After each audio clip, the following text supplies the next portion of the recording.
arrependimento, misericórdia, inclusão, não, eles vão para perseguir, para confundir, vão como um diabolos para dividir, vão como um Satanás para antagonizar. É uma visita de satanases de Jerusalém que chegam aqui, vindos. E diz aqui o verso 2 de Marcos 7, 2, que é para onde eu já estou. Eu larguei Mateus 15 porque a narrativa de Marcos 7, que é idêntica, tem acréscimos sinóticos melhores. Então é a mesma coisa, só que eu estou usando uma versão um pouco mais estendida em Marcos. Aqui em Marcos 7 diz o verso 2, e vendo que alguns dos discípulos, vendo quem? Os escribas e os fariseus e as autoridades religiosas persecutórias. Esses seres que Paulo chama, escrevendo aos Gálatas, de cães. E naquele tempo, cão não era pet, há 2000 anos atrás. Não era um bicho que eles levavam para casa. Não tinha essa relação quase zoofílica com os cães, como a gente encontra em muitos lugares nos nossos dias. Não, o cão era o cão, o homem era o homem, e o cão comia o que sobrava, e andava na rua, e rosnava, e gritava, e quando ficava colérico, atacava. E Paulo, escrevendo aos Gálatas, diz que os judeus, os judaizantes e aqueles que iam de Jerusalém, onde quer que Paulo fosse, para fazerem mal a ele chama lá em Gálatas 3 de cães, como ele chama também em Filipenses, de cães, cuidado com os cães. E Jesus disse, não deis aos cães, não se está se referindo ao animal, ele está se referindo aos humanos que eram idênticos aos cães do primeiro século, que eram entes raivosos, carnívoros, defensivos, atacantes, perigosos. E Jesus disse, não deis aos cães o que é santo, porque eles gostam de porcaria. E se vocês derem o melhor de vocês a eles, eles vão desprezar, vão correr em cima de vocês e vão devorar vocês vivos. Então, mantenham que distância que foi a que Jesus manteve dos cães assim ilustrados, que aqui são os escribas, os fariseus, as autoridades da religião e do templo. Você pode ficar chocado, mas é isso que o Evangelho está dizendo. Você não lê o Evangelho, não quer o Evangelho, quer só a palavra enganosa do seu líder, pastor, padre, sacerdote ou quem quer que seja, vai continuar como esse indivíduo entorpecido, emburrecido, impregnado e coberto por uma calota polar, blindado, em cuja mente e cognitividade não entram nada. Tamanha a sua doença de blindagem. Mas é exatamente isso que Jesus está falando. Exatamente isso que Jesus está dizendo. E você não está gostando, o problema é seu. Viva com as consequências. Então diz aqui que vieram esses cães de Jerusalém e chegaram e viram que os discípulos de Jesus, Pedro, Tiago, João e uma outra multidão de pessoas que estavam começando a aprender o significado do Evangelho, não davam a menor bola para as etiquetas religiosas ensinadas na sinagoga, que era o recíproco da igreja contemporânea, a sinagoga. É tão recíproca que no Apocalipse, o João do Apocalipse chama as igrejas,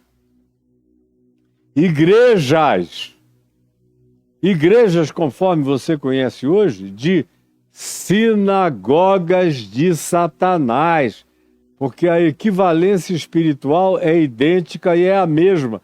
Nós estamos cercados de coisas que clubes e que são comitês eleitorais em tempo de política, que são bancos mentirosos, que são jogos do bicho, que são betes de campanhas espirituais para tomarem dinheiro de vocês, vocês chamam de igreja, apelidam essas casinhas lotéricas de loteria, de graça divina, de cura divina, de barganha divina, vocês chamam de igreja.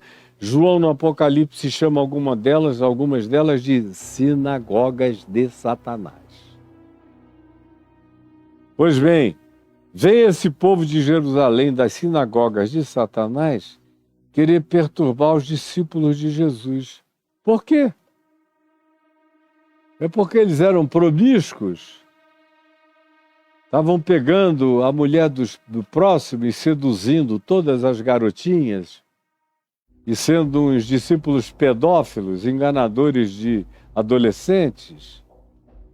Ou é porque eles estavam metendo a mão no dinheiro? Seria porque eles estavam explorando os pobres? Seria porque eles estavam ensinando as pessoas a blasfemarem contra o Deus sublime, eterno e manifesto em Cristo Jesus? Não. Eles não estão fazendo nada disso. Eles só estão vivendo. E vejam só o argumento da religião. Quando eles não têm, geralmente eles não têm nada o que dizer a meu respeito, por exemplo. Eu sou o herege favorito das acusações deles nos últimos 28 anos. Olha como isso me fez mal, me alterou, como eu fiquei gordo, balofo, triste, doente, infeliz, cego, diminuído. Não, eu estava preparado, eu tenho dentro de mim uma rocha viva. Eles podem tentar me transformar em São Sebastião, mas a piada que eu conto para eles é: podem jogar a flecha à vontade, porque para São Sebastião, o que é uma flecha a mais, seus idiotas? Eles jogam e quebram, caem, eu não sinto nada e sigo adiante. A temática que eles escolhem é da mesma natureza patética e ridícula. O que é?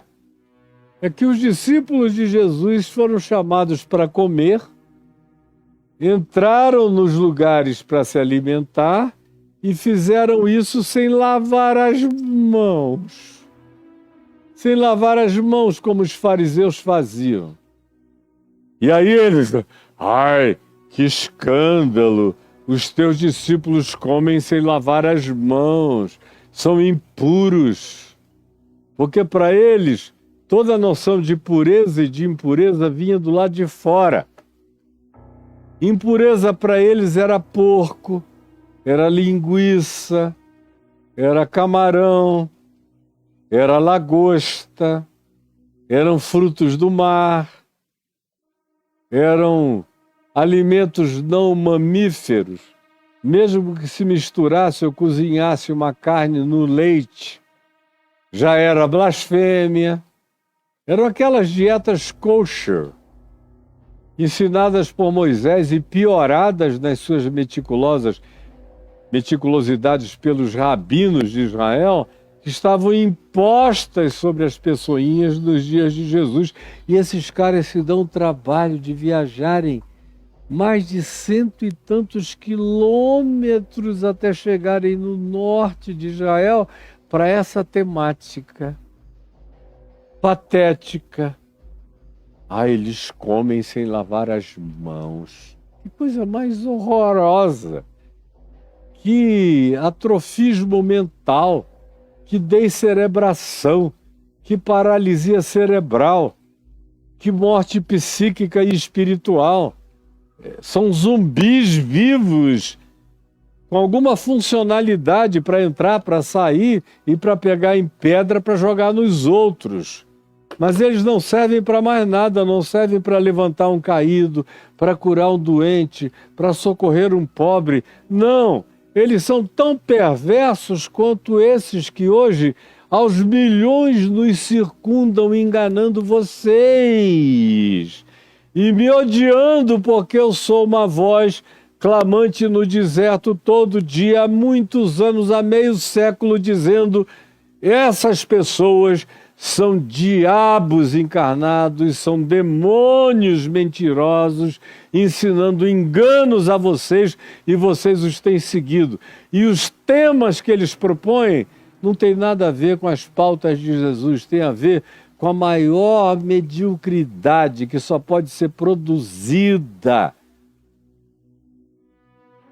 no inferno por gente que não quer contemplar o significado, a razão e o sentido da vida como ela é.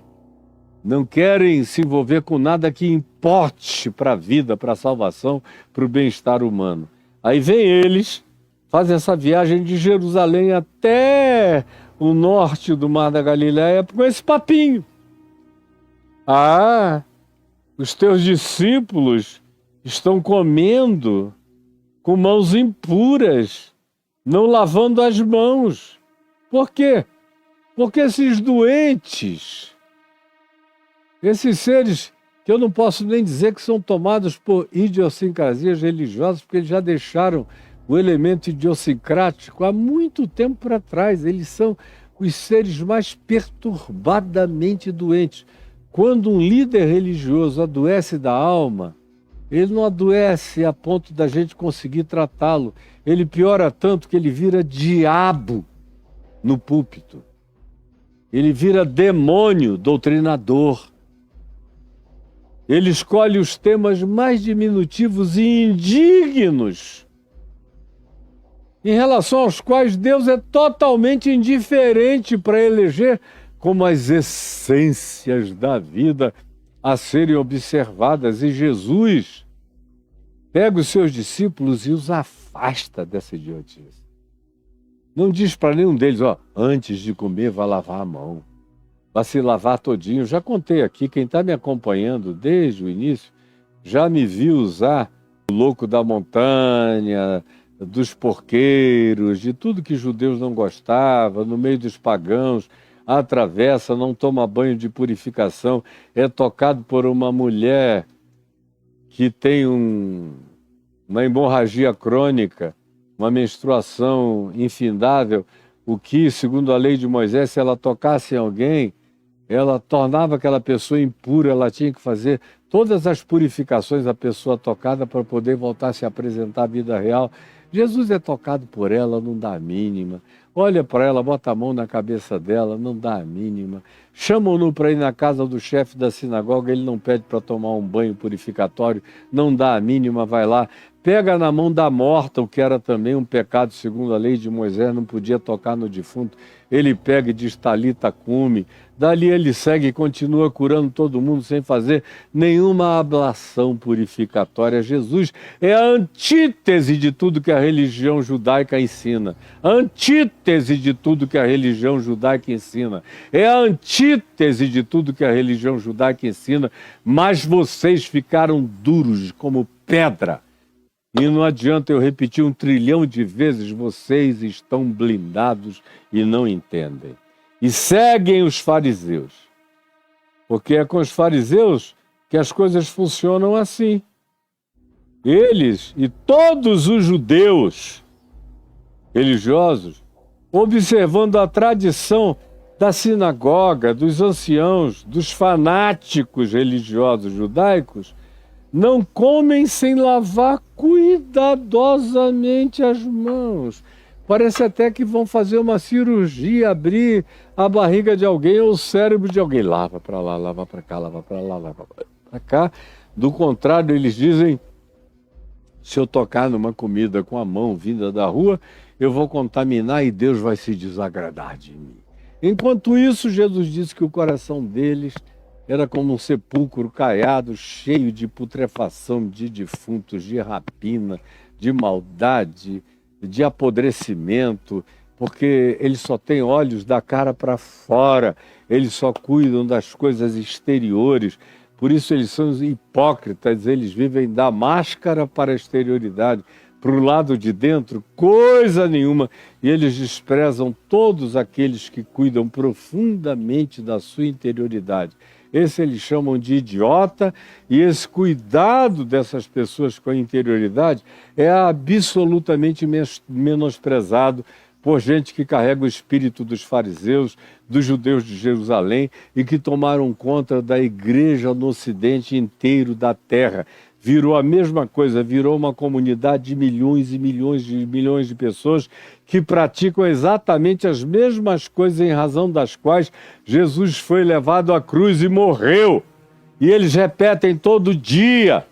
E eu falo aqui como quem está falando a pedras. Só a misericórdia de Deus faz alguns entenderem.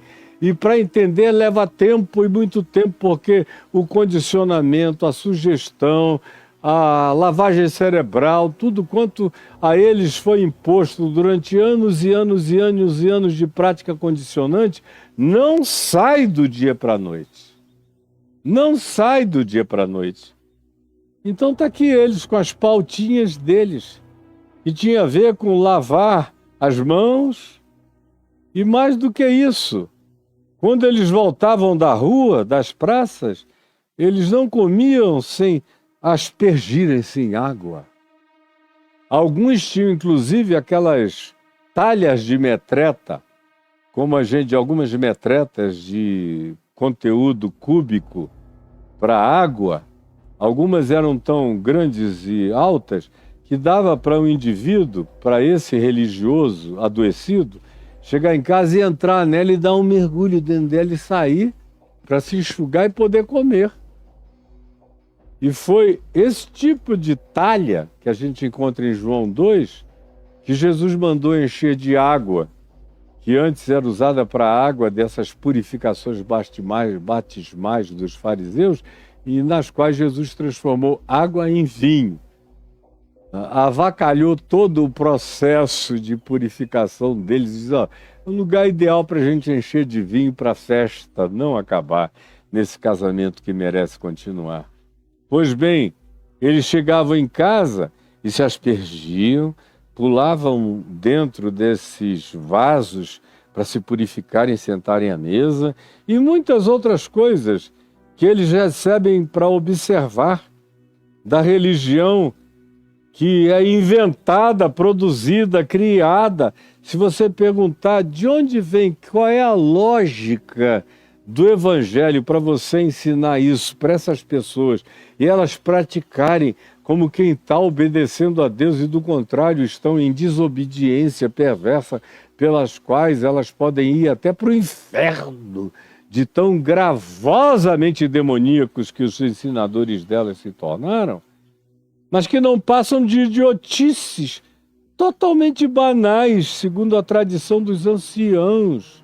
Lavar as mãos, se aspergirem para poder entrar em casa e comerem, e muitas outras coisas que eles recebem da religião, como a lavagem de copos. Lava para poder botar água num determinado tipo de copos. Jarros, lavar para não purificar o elemento que eles vão colocar lá dentro.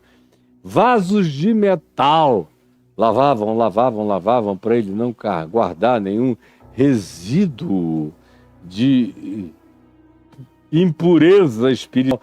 E até as camas, até os colchões, eles lavavam obcecadamente para poderem dormir em cima e não se purificavam enquanto tinham os sonhos mais macabros, perversos e os pesadelos mais assassinos tomavam conta do coração deles.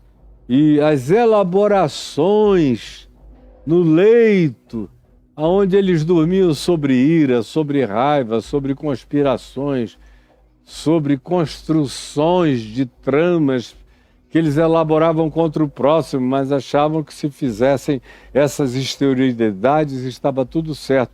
Se eles vivessem se batizando todo dia, eles estavam bem com Deus. Como acabou sendo a assimilação que a gente encontra na religião que nos cerca para todos os lados. E diz o verso 4 de Marcos 7, e quando voltavam para casa faziam isso, e o verso 5 prossegue. Esses interpelaram a Jesus, esses fariseus interpelaram-no. Vieram junto com os seus escribas, que eram os acadêmicos, Os estudiosos faziam exegese no hebraico, que conheciam todos os ensinos dos rabinos, que tinham formação superior, que tinham doutorado, mestrado, que sentavam aos pés dos principais ensinadores dessas coisas minusculamente diminutas, dessas fimoses de dessignificação. Era em torno disso que a mente deles girava, e era em relação a essas temáticas que eles ocupavam, essas mentes que iam ficando cada vez mais medíocres e adoecidas, porque não tem ninguém que consiga pensar em coisas elevadas e lá do alto, sendo chamado o tempo todo para essas realidades pequenas, menores do que a vida suporta, do que a existência merece.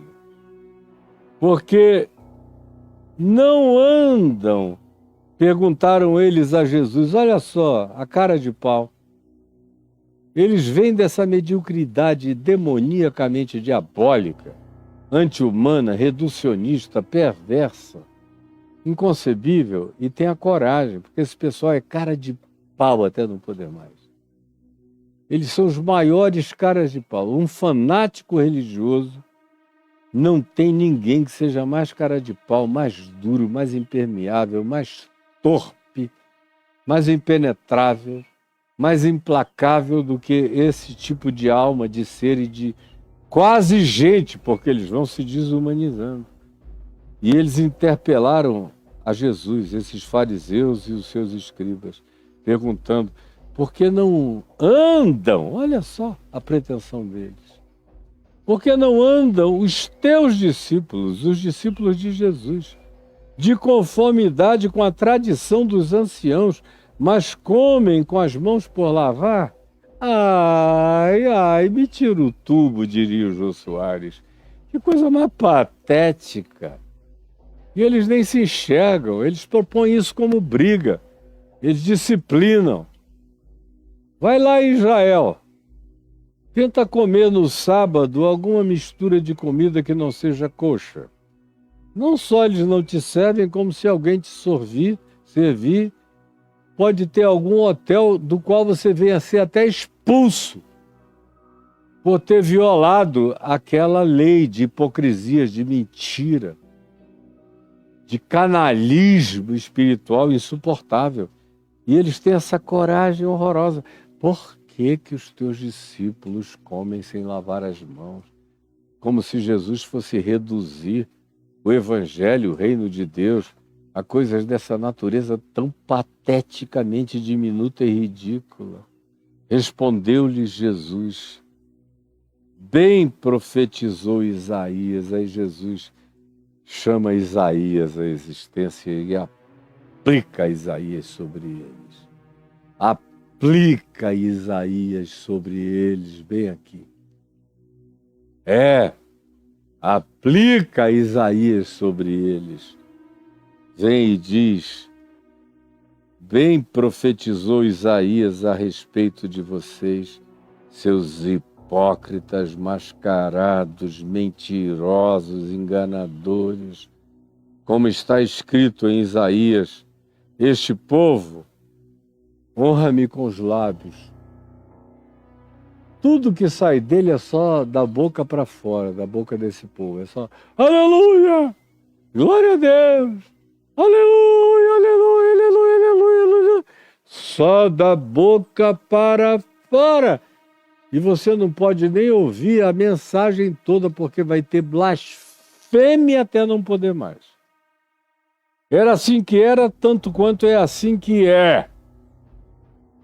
Mas eles têm a coragem de demandar, tanto de Jesus, quanto dos discípulos de Jesus, quanto demandam de mim, que eu me amesquinhe, que eu me converta a essa realidade pigmeia, raquítica, desumana, inumana, perversa, irreconhecível, que é o que eles propõem e querem que você abandone o evangelho da graça para se submeter a essa loucura que só seres descerebrados aceitam para si. Aí Jesus bem profetizou Isaías a vosso respeito: este povo honra-me com os lábios, mas o seu coração está longe, longe, longe de mim. E em vão, prossegue Isaías dizendo a respeito deste povo, que é para quem Jesus faz a aplicação de Isaías, que teve aplicação nos dias de Isaías, teve aplicação durante os 800 anos da vigência da profecia de Isaías para o povo de Israel, e eles nunca se converteram às profecias de Isaías, nem de todos os demais profetas, aos quais eles mataram todos eles. Por isso Jesus disse: Jerusalém mata os profetas e apedreja os que foram enviados. Pois bem, eles chegam aqui e têm a coragem de adorar da boca para fora, com toda essa performaticidade, de teatralidade abominável para o Deus que habita com o quebrantado, com o contrito de coração, que diz: eu não quero holocaustos, eu não quero cultos, eu não quero canções, eu não quero dízimos e ofertas, eu não quero as exteriorizações, o que eu quero é gratidão no coração, eu quero é sinceridade, eu quero é amor, eu quero é ser conhecido em espírito e em verdade, eu quero é coração genuflexo, quebrantado, contrito, curvado à minha palavra, e satisfeito, e impregnado, e tomado, e plenificado pelo meu amor, graça, compaixão e misericórdia, como extensão prática das ações e da frutuosidade de vocês na vida. Porque este povo me adora só com a boca. Ele está falando da grande maioria que está à nossa volta e, eventualmente, de você, que chegou aqui ainda doente dessas coisas. Em vão me adoram. Adoram, adoram, adoram, cultuam, cultuam, cultuam, e eu estou fora. No máximo batendo, como em Laodiceia: eis que eu estou fora e estou à porta e bato. Quem sabe se aí alguém me ouvir a voz e abrir a porta, eu entrarei na sua casa, cearei com ele, ele comigo, mas a maioria não abre a porta. Eles fecham, atracavancam, botam cadeados, impedem, porque eles querem o povo condicionado, controlado, dominado. Em vão me adoram. Você já imaginou que toda essa multidão de cultos, quantos cultos estão acontecendo agora aqui, na hora que eu estou falando, 2 horas da tarde? Só no Brasil. Está cheio de culto acontecendo. O cara vai falar 1 hora sobre dinheiro, não vai falar o nome de Jesus nenhuma vez, vai propor uma campanha de barganha para você colocar mais dinheiro ainda, mais oferta ainda, fazer a novena, fazer o que quer que seja, para arrancarem até teus ossos. Mas eu venho, prego o evangelho do amor, da graça, dizendo que graça é um favor imerecido, que está tudo pago, está tudo feito, que Jesus levou os pecados de todos nós na cruz, que não há mais dívida nenhuma, que ele rasgou o escrito de dívida que havia contra nós e que constava de ordenanças e que nos era prejudicial, foi totalmente eliminado na cruz e esfregado na cara dos principados e potestades, aos quais Jesus expôs ao desprezo, triunfando sobre eles na cruz, como diz Paulo em Gálatas, em Colossenses, no capítulo 2. Pois bem, em vão me adoram. São cultos aos milhões, e a África hoje está cheia desses cultos. A idiotice infernosa. E na África tem cultos de extrema sensualidade. É pastor botando o pé no pinto dos crentes para curar a impotência, botando a mão na vagina das mulheres em muitos lugares para elas terem tesão em encontrarem os seus maridos. Tem até pastor que bota um monte de mulher sem roupa, com fio dental e a bundona de tanajura arrebitada para ele ir beijando de bundinha em bundinha, ungindo com o beijo dela para elas depois serem felizes na sexualidade, e sabe lá Deus se eles não inauguram essas mulheres antes. Enfim, é tudo tão nojento que eu não quero nem pensar muito a respeito. Só sei que Jesus disse: em vão me adoram ensinando doutrinas que são preceitos inventados e criados por homens. E é a isto que vocês, na maioria das vezes, andam submetidos. É trágico. Eu quero ficar hoje aqui, porque eu vou ter que falar bastante nesse texto amanhã, e eventualmente ainda, se sobrar, na terça-feira que vem, porque ele é rico e tem muito a ser dito. Eu tenho muito, muito, muito. Isso aqui é só a introdução. Para dizer e perguntar a você, a que é que você tem se submetido? Hoje em dia, no meio evangélico, não há quase mais diferença nenhuma entre igrejas evangélicas e sinagogas radicais, fanáticas. As piores sinagogas de Israel, com os seus piores e mais fanáticos rabinos, são os professores dos pastores que andam até de vestes de rabino, como Macedo e outros fazem, muitos outros. É bandeira de Israel, é culto a Israel, é culto aos rabinos. Israel tem razão sempre, pode fazer chacina, genocídio, holocausto, malignidades variadas. Deus não está olhando. Se qualquer outro povo fizer isso, é pecado, mas Israel pode. Deus vira a cara no outro lado, para o outro lado. Assim como também fez concessões para os pastores.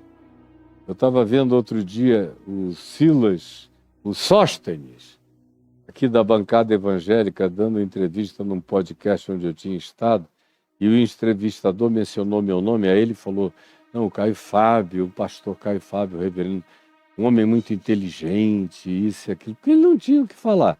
Aí ele, não tendo o que dizer, disse: é um problema, todavia, que ele teve problemas morais. Problemas morais, ele, Sóstenes, me falar? Cala a boca, Sóstenes. Samuel Câmara me falar? Cala a boca, Samuel Câmara. Você está com um bumbum para fora do Fusca, andando pela rua e todo mundo sabendo o que tu fazes. O quê? É o Magno Malta que vem falar de mim?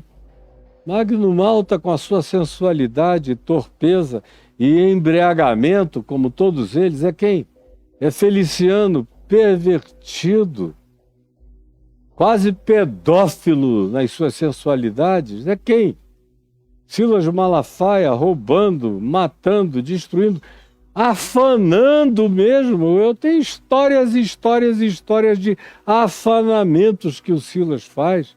Quem é que vai se levantar nesse país e me acusar de pecado? Apareça na minha cara que eu quero encontrar esse homem, ou essa mulher. Eles só falam de longe.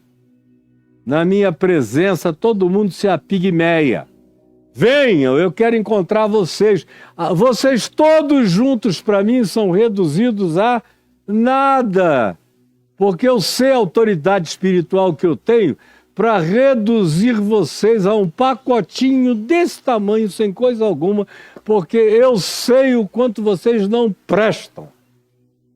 E enganam as pessoas, aquelas que ainda sem conhecimento, ou na ignorância, ou com conhecimento, tratam vocês com a mesma permissividade com a qual tratam as maldades, chacinas, genocídios e holocaustos de Israel, que parece que recebeu permissão divina para matar os profetas e apedrejar a todos os que foram odiados e para fazerem guerras fratricidas contra os seus próprios irmãos semitas, igualmente filhos de Abraão.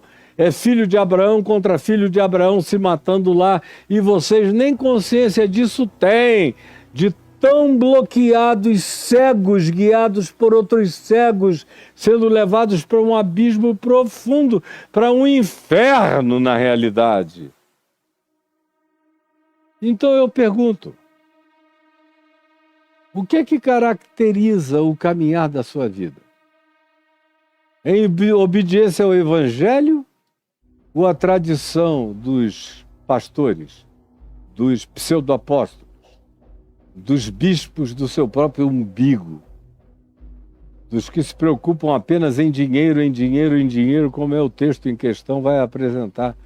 A questão deles é dinheiro.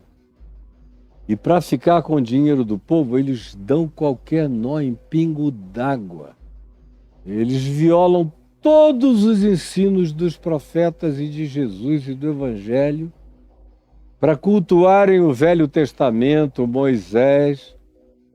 O gasofilácio virou uma espécie de Arca da Aliança antiga. Graças a Deus, a Arca da Aliança foi destruída quando da tomada de Jerusalém pelos babilônios. Eu dou graças a Deus com regularidade que a Arca da Aliança desapareceu. Sinceramente, tomara que tenha sido destruída. Porque vocês conseguem fetichizar a Bíblia. A Bíblia é o grande ídolo cristão evangélico. Eles beijam, eles adoram, eles só não leem, só não aprendem, só não entendem, nem querem entender. Mas o livro tem um poder de emanação radioativa. Eles botam embaixo do travesseiro para não terem pesadelos. Eles botam aberta na entrada da casa para dar sorte. É tudo superstição. É tudo que nos resta. É isso que Jesus abomina. E é sob a tradição dos anciãos, sejam os judeus fanáticos, sejam os anciãos da igreja sinagoga de Satanás que nos cerca aos milhões, e vocês não querem nem saber o que Jesus disse, vão dizendo, vocês vão obedecendo, vão afirmando, vocês vão praticando, vão dizendo, o Senhor me deu uma revelação. Aí vocês nem checam com o Evangelho, vocês embarcam pelos portais do inferno e depois não sabem porque são tão infelizes, miseráveis, pobres, cegos e nus. Porque na realidade vocês não são discípulos de Jesus. Vocês são discípulos da Jerusalém que gera para a escravidão e para a morte. Vocês continuam discípulos dos rabinos mais horrorosos de Israel, que são os mestres dos pastores mais pervertidos.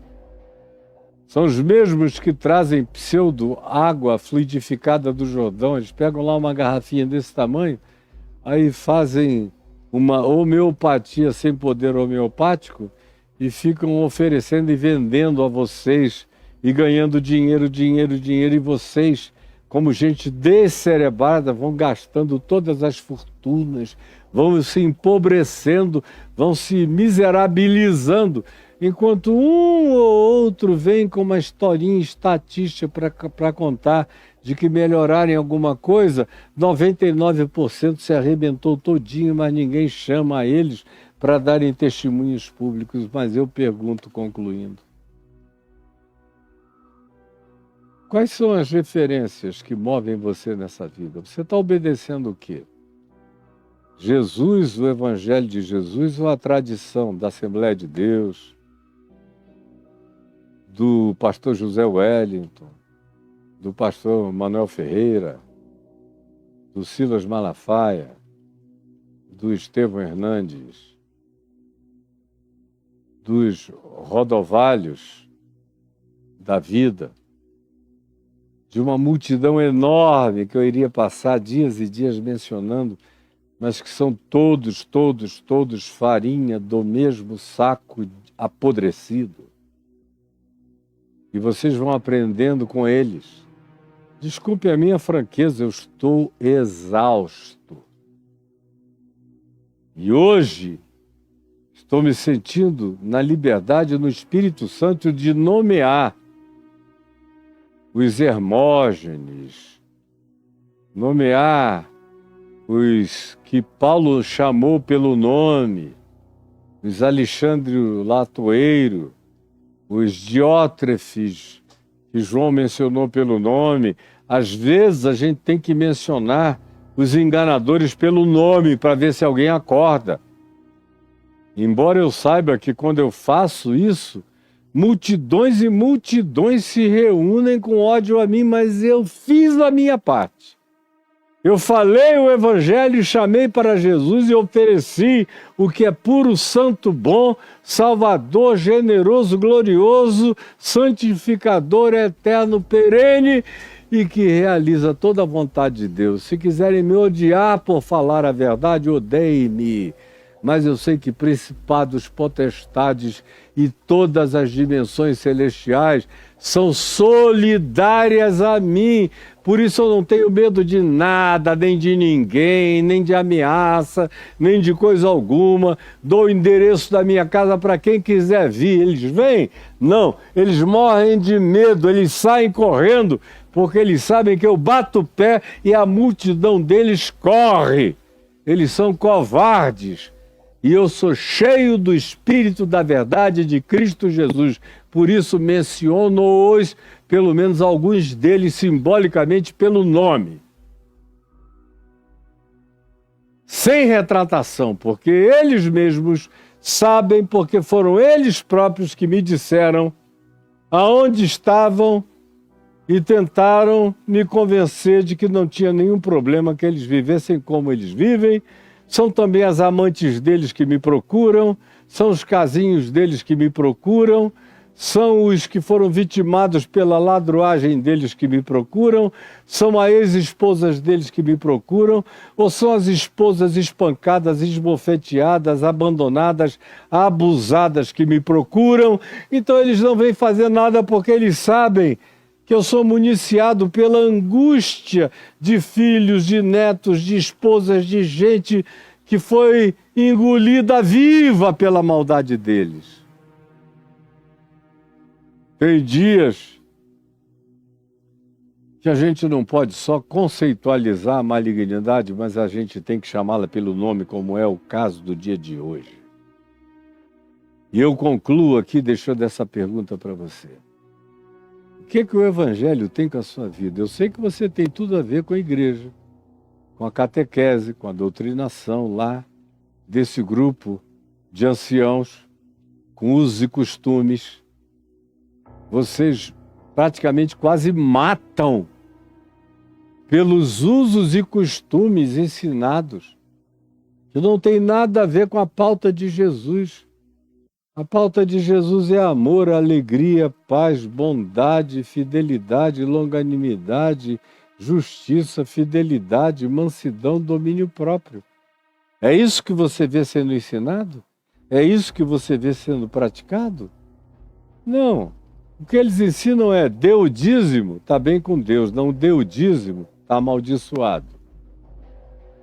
Se for batizado por mim, é um batismo diferente. Você vai tomar a ceia do Senhor depois. Aqui na igreja, não em outra. Porque nas outras não tem o significado que tem aqui na minha. E aí você vai embarcando em todos esses reducionismos e você vai virando um bonsai dos mais podados, dos mais diminutivos. Ainda tem alguns bonsais que dão frutinhos desse tamanho, mas você é um bonsai sem fruto. Quem olha para você vê uma miniatura. Quando vê uma miniatura, na maioria das vezes não consegue nem ver a miniatura semelhante ao projeto grandioso proposto por Jesus. O que vem é uma desfiguração, é uma ruína em miniatura tenebrosa, que é aquilo no que vocês são transformados. Eu deixo essa pergunta aqui para você pensar. E não falte amanhã, porque amanhã eu vou continuar. Eu vou parar aqui, o YouTube já está quase caindo, só faltam mais 4 minutos para o YouTube, que eu queria pedir a vocês todos que vieram em grande número no dia de hoje para cá, deve ter passado aos 7.000 que estiveram aqui conosco no TikTok. Vá para o YouTube para terminar o resto do programa, que não vai caber aqui. Jesus, eu peço que essa palavra dura, mas verdadeira, sincera, que eu te disse, tu sabes, melhor e mais do que qualquer um, eu disse com o meu coração pacificado, sem medo de nada. como Paulo, denunciando Flegonte e Hermógenes, os mentirosos dos dias deles, os enganadores, chamando pelo nome os que perturbavam, enganavam, corrompiam o evangelho nos seus dias, há 2000 anos atrás, quando a realidade era infinitamente menor do que esse monstro, essa hidra, essa besta que emerge da terra, que é o poder religioso dos falsos profetas, cobrindo o planeta inteiro e abençoando as bestas políticas da maldade e da ditadura, em nome de Jesus, e tentando levar o povo inteiro como manadas em obediência àquilo que destrói a alma. Mas é na tua presença que eu peço que o Espírito Santo faça alguma coisa, porque apenas as minhas palavras não têm o poder de converter ninguém desse estado de histeria crônica, de condicionamento, de hipnose contínua, de sugestão, de lavagem cerebral, de aprisionamento da mente nessa calota mental, onde nada penetra, e mesmo o mais veemente Evangelho de Jesus sendo ensinado e pronunciado, ainda assim eles fecham o coração e tapam os ouvidos, como Paulo disse que eles tapariam os ouvidos para não ouvir. E a grande maioria tapa os ouvidos, fecha os olhos e evoca o seu coração mais de pedra, para que nada os penetre, mas eu continuo aqui perseverantemente crendo no poder do Evangelho para converter alguns. Já que a maioria não quer, eu te imploro por alguns que estão na dúvida e começam a ter vislumbres da tua graça diante dos seus sentidos, diante dos seus olhos. Eu te peço que tu realizes e que tu faças acontecer, em nome de Jesus. Amém, amém e amém.